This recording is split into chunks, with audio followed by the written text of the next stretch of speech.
Question number 6 of 2026, honorable members. On page 7 of the order paper. Ngasi Mr Clerk ngathi bekusukume umhlonishwa wasehokwini. Abo usukumile emhlonishwa noma bekunjani? Ngubone sowuhlala nje Ncesi. Ngiyabonga Speaker. Cha leli washi liyasonisa Speaker lela. Ngoba ngathi likhuluma ngesikhathi lesingasiso Speaker. Asibonge mhlonishwa wokwini. Nami ngilibonile bese indicate ebandleni kwephake awu. Bese litawubuye lilungiswa abahlonishwa for today nje ake sesibuke la wethu emawashi.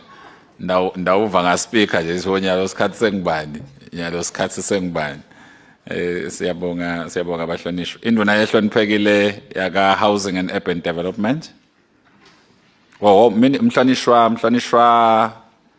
Mhlonishwa wasengutheni. Ngasibe ngisangakakhombe. Honorable Speaker, question 6 of 2026. Sibonga mhlonishwa ngutse, induna yehloniphekile yaka Housing and Urban Development. Siyabonga mcondzisi wetinkhulumo. Question 6 of 2026, could the Honorable Minister for Housing and Urban Development explain what measures are being taken by the municipalities of Hlatikulu, Matsapa and Babane to improve the poor condition of their roads? Is the Minister aware that when ratepayers fulfill their obligations, they expect improvements that enhance their livelihoods? Mcondzisi wetinkhulumo, umuntu akabonge lo mhlonishwa wasengutheni lo phakamise lo mbuto. Futhi ke ngingaconfirma Mr Speaker ukuthi uyilandzelele yendzaba lena lo itekile mcondzisi wetinkhulumo ukuthi acale kuloltiko noma acale khona enduneni sikhuluma nje verbatim outside here. Nase kafaka lo mbuto ke mcondzisi wetinkhulumo kusuka umbuto lo sethusile. Beke lokho ukuthi umcondzisi wetinkhulumo lamadolobha lamabili kawa highlightile la noma lamathathu lekawa highlightile umhlonishwa ayayisebenta indzaba yemigwaco nema conditions ayo lemigwaco kulawo madolobha. Ngicala ngembabane, I think imbabane over the last 2-3 years umcondzisi wetinkhulumo nendlu yonke iinveste ngetulu kwa 70 million emgwacweni without any input from government. Lokushothi lonto leyo ishoulderishwa i-ratepayer yasembabane. Mcondzisi wetinkhulumo kuMatsapa over 50 million has been invested in the last ngayilist imigwaco ngamagama mcondzisi wetinkhulumo. Kahlathi sibe nenkinga ye-governance. I think emalungu eParliament onke ayati lokuthi institute commission of inquiry yabuya nema recommendations. We are fixing the governance issues kahlathi mcondzisi wetinkhulumo. So tindvo takhona letinengi vele awukhone mcondzisi wetinkhulumo kumikisa lo ungakumikisa ne-enforcer lo kunga-enforce ona ngabe kusafuna ukuthi kuthanyelwe. Starting point ngilokuthi kufuna sithanyele lo kufuna sikuthanyele kahlathi through the recommendations that came through lesiwasebenta komcondzisi. Angivete mcondzisi wetinkhulumo mhlambe kafishane nje lokho ukuthi ema rates ngesikwakhona mcondzisi akasi a capital investment.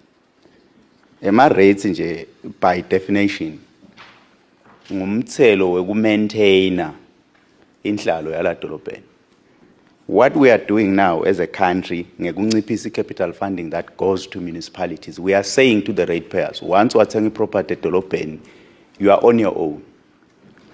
Sitile landlini mcondzisi indlu itawukhumbula lento infrastructure development ihlangene ngu-spatial planning and integrated infrastructure development. Indlu iselulekile ukuthi cha sikuboneni kuma-outer years. Lokwenda ke mcondzisi wetinkhulumo ukuthi lo mbuto sikukhulumile nemhlonishwa ukuthi ucishe ukushaya emuva ukushaya embili ngoba these issues that relate to spatial planning and integrated infrastructure development akusimgwaco kuphela. Edolobheni kudzingeka amasuwa ngoba impilo yakhona ingiloko kudzingeka emanti kudzingeka gas kudzingeka i-network lama-line lawa lekawasebenta ko ICT. But tinto leti tonke mcondzisi wetinkhulumo tisho ukuthi live kufuna li-investe kuloko bese i-ratepayer iyakumaintaina ngema-rates. kepha ke thina enyalo asikwendi kanjalo, we are putting it on the shoulders of the ratepayer, and it's quite extremely demanding to nangabe singawenda ema-rates ukuthi ayi-finance capital development Mcondzisi wethu inkulumo, we can crowd out all investments outside urban areas. Ngoba lento le ingasho ukuthi kuhlala edolobheni kungaba kwebantu mbe bosomabhizinisi angibathi labanjani labakhulu kakhulu. Otherwise, if we continue on this trajectory, ngilolo kubese kusibangela lokuthi bantu ba crowd out kancane outside the gazetted municipal spaces baye emakhaya, and le makhaya befike nakhona ba crowda le makhaya kanti abaningi bakhona ngaba concentrated la madolobheni ngoba amadolobha asifuca ngawo umnotho Mcondzisi wethu inkulumo. So bengitaka ukuthi ke in a nutshell la madolobha lawa leka wa highlightile umhlonishwa ayasebenta the best way they can in terms of investments ku road infrastructure and the condition thereof. But nje kuyadzinga Mcondzisi lokuthi lama conversations around bulk infrastructure investment lapha emadolobheni siyikhulumise kabanti, and indlu isisekele Mcondzisi futhi vele beyisolisekela indlu all along, and nanyalo leseluleko nje lesasithola we took it with humility lokuthi indlu kubona kanjalo asibonene eminyakeni lelandzelako. But lama conversations lawa kufune aye ngekuba strong Mcondzisi wenkulumo in terms of the bulk infrastructure provision emadolobheni. Siyabonga Mcondzisi. Sibonge kakhulu nduna lehloniphekile umhlonishwa wasenhlambeni utawulandzelwa nguHukwini tase umhlonishwa Nhlambeni. Siyabonga Mcondzisi, sibonga na kuminister. Maybe wami umbuto Mcondzisi ulapha ehlathi khulu Mcondzisi ukuthi what informed litiko ukuthi CEO wasehlathi khulu anikede only 12 months ukuthi a develop kanzi kune crisis khona ukuthi nje kunikede umuntu for only 12 months anganikedwa isikhathi lesifana nalabanye bo CEO. Number 2 ukhuluma indvuna ngekuthi kuyadula edolobheni. It's true kuyadula, but ke yini leyenda ukuthi labayendako to reduce lenzaba yalama cost, because edolobheni na ungabuka even the CEOs akhona especially langalamakhulu bahola imali lenkulu kakhulu, so akuhambisani nalokuthi kuyadura. Ngekubuka kwami ngifuna ukuchecka ukuthi ngabe benda ini to reduce ama cost, because ayabonakala kuleli nje lidolobha Mcondzisi ukhaza ukuthi uspende only 5 million on travels, so akuhambisani ke nalenzaba yema taxpayer. Ngiyabonga Mcondzisi. Sibonge mhlonishwa Nhlambeni, mhlonishwa Hukwini. Siyabonga kakhulu Speaker, ngicela nje nami kulandzela kulena yakumathapha siyakuva lokhu minister lakuchazako. Kumathapha Speaker is the heart of the country's business area, hub. I was in 1 or 2 firms yesterday. The directors are complaining about the poor roads. Nangabe labantu sebakhala ngosilemigwaqo seyonakale kangako sekubi to the business. So kuyayidulela ibhizinisi kulungisa emathaya etimoto letoniwa nje ngemigwaqo. So lokho kwethu ukuthi planning spatially what we can do, but cities and municipalities must not neglect what they are supposed to do. Ize ibola lemigwaqo ngokuthi akumaintain.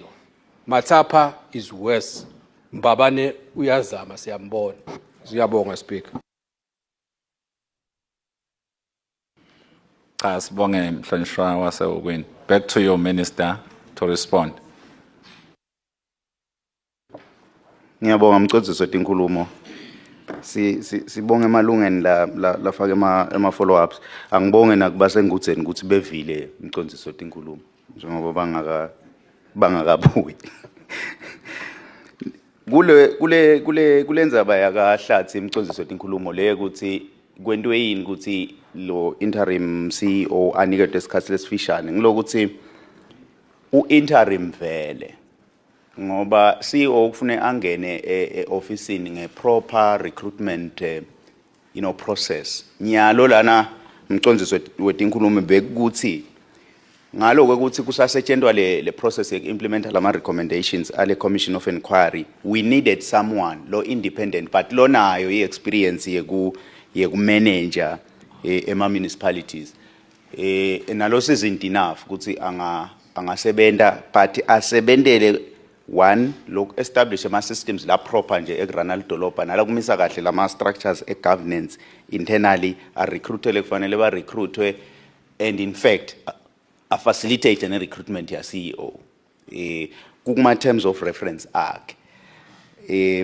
lokwenda ke emcondziso wetinkhulumo ukuthi induna yemadolobha i-Urban Government Act yanga 1969 iyamnika minister lawo ma powers lanjalo iparliament yamvumela through the Urban Government Act of 1969 ukuthi kuma cases le kanjalo minister can appoint lo muntu abambe leso sikhashanyana whilst cleanwa lokcleanwako and then bese ke sekutholakala ke substantive CEO lo tawuchubeka nelidolobha mcondziso wetinkhulumo lenzaba ke yekuthi akhona ema expenditure patterns mhlambe le bahlonishwa bake bawateke kakhulu lenzaba ema salaries abo CEO ivame kuvela kanenge mcondziso wetinkhulumo kurana i-municipality mcondziso wetinkhulumo kuyafana nekurana nje any other parastatal nanga lama either parastatal or any other business lo ungayirun vele you want the best of minds kuze kwendeke emcondziso lokuthi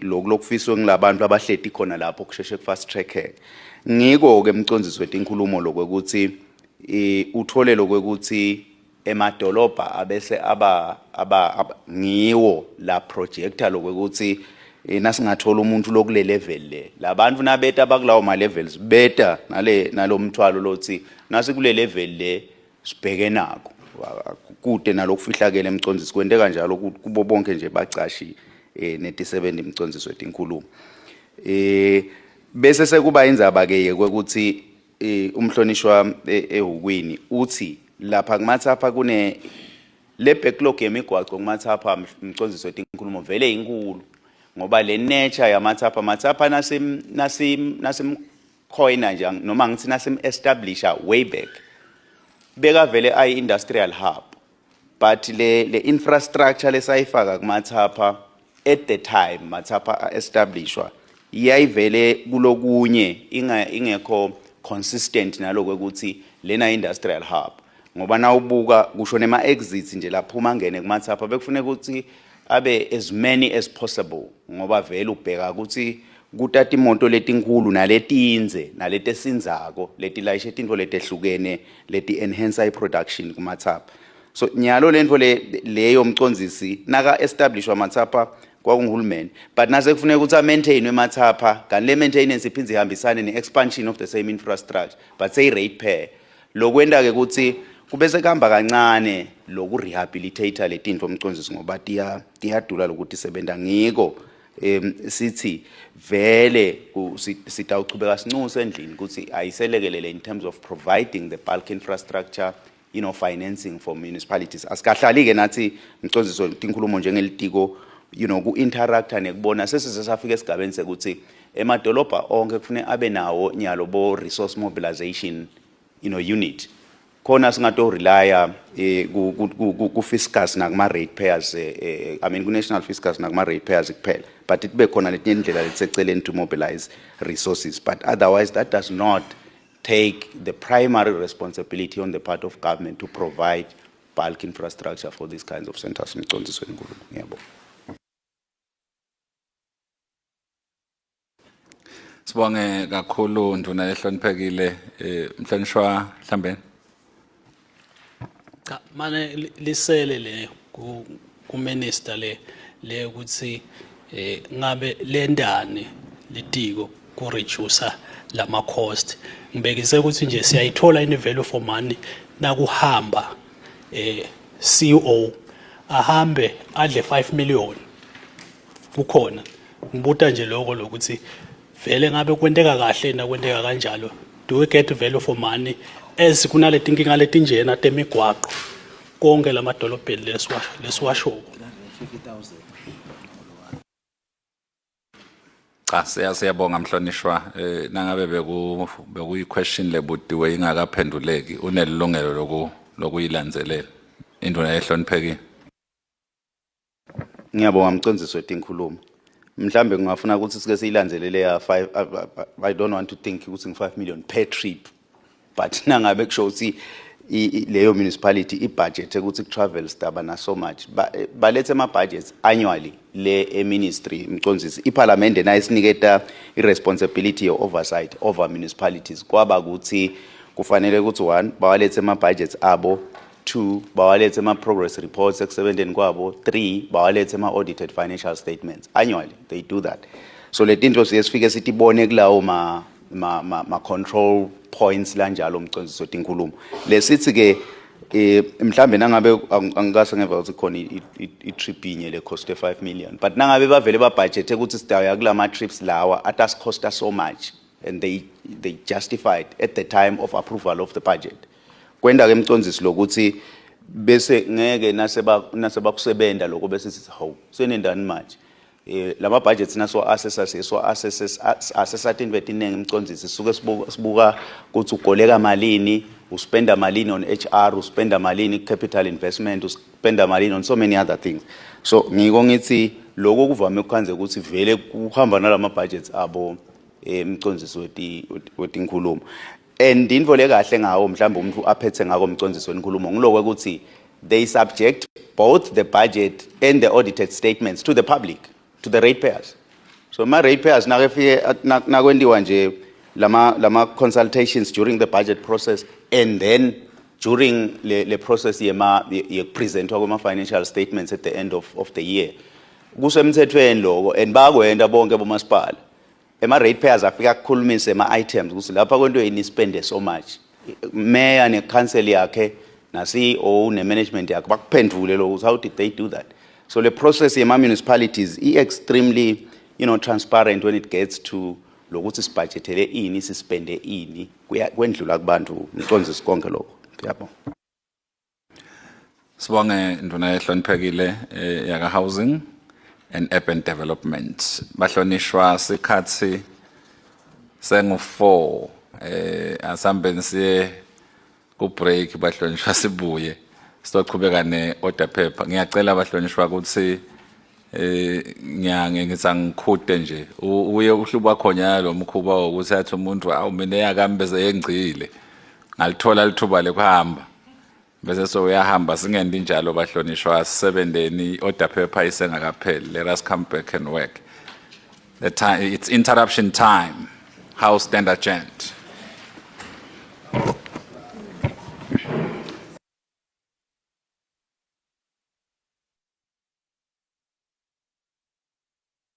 Mswatu ingosi akayithathe akahambe nayo.